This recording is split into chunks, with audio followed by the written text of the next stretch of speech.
আপনার কাস্টমার আসছে চাচা, দেখি কাস্টমার কাছে উনি সবসময় আমার কাছ থেকে জিনিস নেয়। এটা আপনার লাগে ঠিক আছে, দেখেন এটা স্টিচ করে কাপড়, এটা লাগে আপনার গার্মেন্টসের মাল, ওয়াশেবল জিনিস। ও চাচা, আঙ্কেল এটা আপনি নিবেন? কত?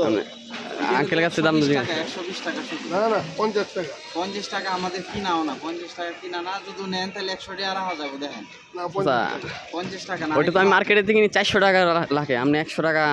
আমাদের কোনো দোকান নাই, দোকান ভাড়াও দিতে হয় না, এর জন্য আমরা যতটা কিনে আনি শুধু খালি 10 টাকা 20 টাকা লাভে বেচ চালাই। ও এ দেখেন গার্মেন্টসের শার্ট, এগুলা শার্টটার প্রাইস কত চাচা? এটাও 120 টাকা। ও যা জিনিস আছে আমাদের কাছে সব 120 টাকার জিনিস। জোড়া 100 টাকা। না পুরো 100 টাকা, 100 টাকা দাদা হইতো না। এটা যদি নেন তাহলে আরেকটু বাড়ায়, তারা 150 টাকা দিলাম জোড়া 100। না, আমি বনি করছি না, আপনি 150 টাকা দিলাম। জোড়া 100 টাকা আমি আছি 100 জোড়া 100। তাহলে দেন।